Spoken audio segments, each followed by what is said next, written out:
നമസ്കാരമുണ്ട് എല്ലാവർക്കും. ഒത്തിരി ദിവസങ്ങളായിട്ട് ഞാനൊരു വീഡിയോ എടുക്കണമെന്ന് വിചാരിച്ചുകൊണ്ടിരിക്കുകയായിരുന്നു. പക്ഷെ എന്നുണ്ടെങ്കിൽ അതിനുള്ള ഒരു സാഹചര്യം അങ്ങോട്ട് ഒരുങ്ങി കിട്ടിയില്ല.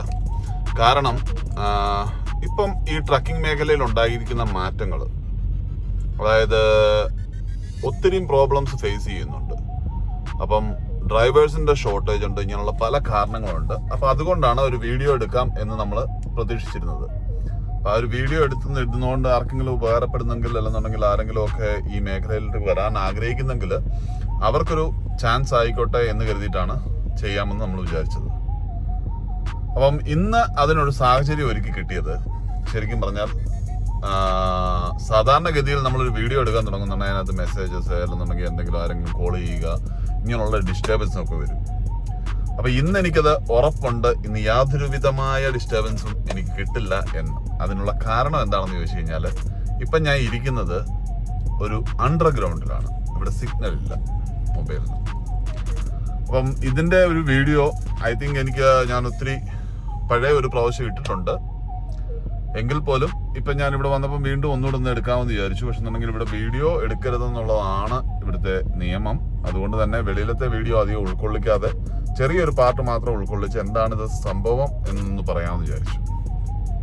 അപ്പൊ ഇന്നത്തെ എന്റെ പിക്കപ്പിന് വേണ്ടി ഞാൻ വന്നിരിക്കുന്നത് മിസോറിയിലാണ്. മിസോറിയിൽ ഒത്തിരി വെയർ ഹൗസസ് എനിക്ക് തോന്നുന്നു ഇങ്ങനെ അണ്ടർഗ്രൗണ്ടിലുണ്ട്.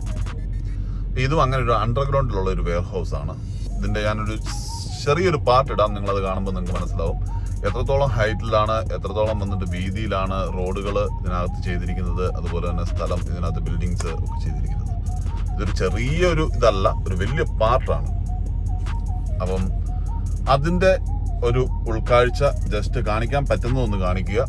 അതുപോലെ തന്നെ വന്നിട്ട് നമ്മുടെ ഇപ്പം ഉണ്ടായിരിക്കുന്ന ഈ മേഖലയിൽ, ഡ്രൈവേഴ്സിന്റെ ഈ മേഖലയിൽ അല്ലെന്നുണ്ടെങ്കിൽ കൊമേഴ്ഷ്യൽ ഡ്രൈവിങ്ങിന്റെ ഭാഗമായിട്ട് ഇവിടെ വന്നിരിക്കുന്ന പുതിയ നിയമങ്ങളെ അനുസൃതമാക്കി നമ്മുടെ ഒത്തിരി ഡ്രൈവേഴ്സ് ഇപ്പൊ ഷോർട്ടേജ് ആണ് ശരിക്കും പറഞ്ഞു കഴിഞ്ഞാൽ. അതായത് വന്നിട്ട് ഇതിനു മുമ്പ് നിറയെ പേര് ഇവിടെ വന്നിട്ട് ഡ്രൈവ് ചെയ്യുന്നുണ്ടായിരുന്നു. ആർക്ക് വേണമെങ്കിലും ഇവിടെ വന്നിട്ട് നമ്മുടെ വർക്ക് പെർമിറ്റിലുള്ളവർക്ക് പോലും ഡ്രൈവ് ചെയ്യാമെന്നുണ്ടായിരുന്ന ഒരു സാഹചര്യമായിരുന്നു കൊണ്ട് ഡ്രൈവേഴ്സിന് കുറവില്ലായിരുന്നു. അതിനകത്ത് മോസ്റ്റ്ലി എനിക്ക് തോന്നുന്നു നമ്മുടെ ഇന്ത്യക്കാർ തന്നെയായിരുന്നു കൂടുതലും ഉള്ളത്. അപ്പം ഇപ്പം ആ ഒരു സിസ്റ്റം അവർ മാറ്റിയിട്ടുണ്ട്. കൊമേഴ്ഷ്യൽ വെഹിക്കിൾ ഡ്രൈവ് ചെയ്യണമെന്നുണ്ടെങ്കിൽ അവർ പറഞ്ഞിരിക്കുന്ന ക്രൈറ്റീരിയ എന്ന് പറയുന്നത് നമ്മൾ ഒന്നുകിൽ ഇവിടെ പെർമനന്റ് റെസിഡന്റ് ആയിരിക്കണം, ഇല്ലെങ്കിൽ സിറ്റിസൺ ആയിരിക്കണം. അപ്പൊ അങ്ങനെ വന്നപ്പോൾ ഡ്രൈവേഴ്സിന്റെ ഒത്തിരി ഷോർട്ടേജ് വന്നു. ഇപ്പൊ ശരിക്കും പറഞ്ഞു കഴിഞ്ഞാൽ ഡ്രൈവേഴ്സ് വളരെ കുറവാണ്. അപ്പം ആ ഒരു കാരണം കൊണ്ട് ഇപ്പം നമ്മുടെ പലരും ഈ ഒരു മേഖലയിലേക്ക് കടന്നു വരാൻ വേണ്ടി ഭയന്ന് നിൽക്കുന്നവരുണ്ട്. കുറച്ചു പേർക്ക് ഇതിനെപ്പറ്റി അറിയാത്തവരുണ്ട്. അപ്പം അങ്ങനെയുള്ളവർക്ക് നല്ലൊരു ഓപ്പർച്യൂണിറ്റിയാണ്.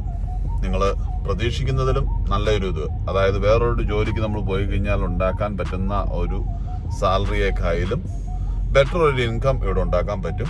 അപ്പോൾ ആർക്കെങ്കിലും ഒക്കെ താല്പര്യമുള്ളവരുണ്ടെന്നുണ്ടെങ്കിൽ, അതായത് ഈ വീഡിയോ കാണുന്നുണ്ടെങ്കിൽ ആരും വന്നിട്ട് നാട്ടിലുള്ള ആരും കമന്റ് ഇടല്ലേ എങ്ങനെ ഇവിടെ വരാമെന്നുള്ളത്. ഇവിടെ വരാൻ ആർക്കും പറ്റുന്നില്ല. ഇവിടെ ഉള്ളവരെ തന്നെ ഇപ്പൊ പുറത്തോട്ടാക്കിക്കൊണ്ടിരിക്കുക.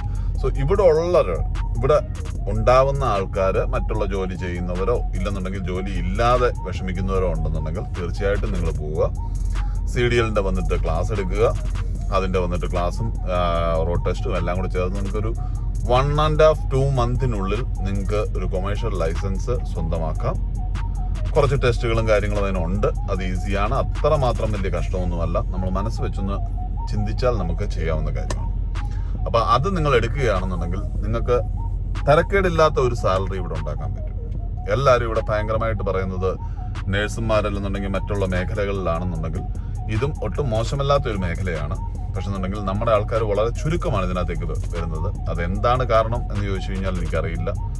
ഭയമാണോ, ഇനി ചിലർക്ക് വന്നിട്ട് കുറച്ച് പേർക്കൊക്കെ ഉണ്ട് ഡ്രൈവിംഗ് എന്ന് പറയുന്നത് ഒരു ഡേഞ്ചറായ വർക്കാണ്, അല്ലെന്നുണ്ടെങ്കിൽ അതിന് വലിയ വാല്യൂ ഇല്ല എന്ന് ചിന്തിക്കുന്നവർക്ക് തെറ്റി.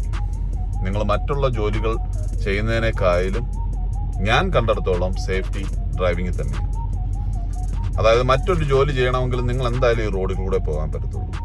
കാർ ഓടിച്ച് റോഡിൽ കൂടെ ആണ് പോകുന്നത്. അപ്പൊ ഈ കാർ ഓടിച്ച് പോകുമ്പോഴും ഉണ്ടാവാവുന്ന ആക്സിഡന്റും കാര്യങ്ങളും മാത്രമേ നമ്മൾ ഈ ഒരു ട്രക്കും കൊണ്ട് പോയാലും ഉണ്ടാവുന്നുള്ളൂ. ആ ട്രക്കും കൊണ്ട് ഉണ്ടാവുന്നതിനകത്ത് ഒരു ആക്സിഡന്റ് സംഭവിച്ചാൽ തന്നെ വളരെ ചുരുക്കമാണ് അതിനകത്തുള്ള ഒരാളിന് ഉണ്ടാവുന്ന ഇഞ്ചുറി. കാറിൽ ഉണ്ടാവുന്നതിലും കുറവായിരിക്കും ട്രക്ക് ഓടിക്കുന്നവർക്ക് ഉണ്ടാവുന്നത്.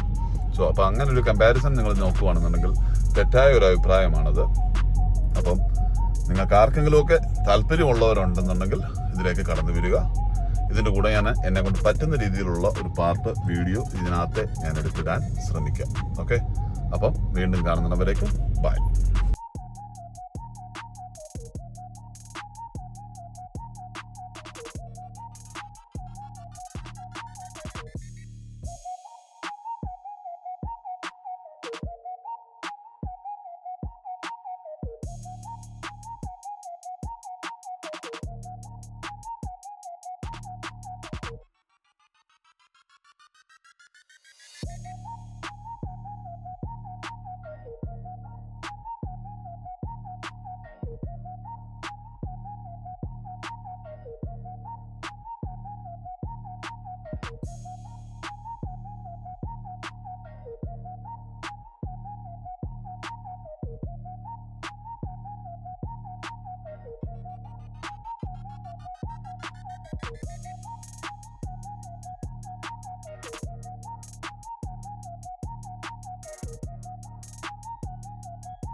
അപ്പോൾ ഇപ്പോൾ കണ്ടിരിക്കുന്ന ഈ വീഡിയോ നിങ്ങൾക്ക് ഇഷ്ടമായെന്ന് വിശ്വസിക്കുന്നു.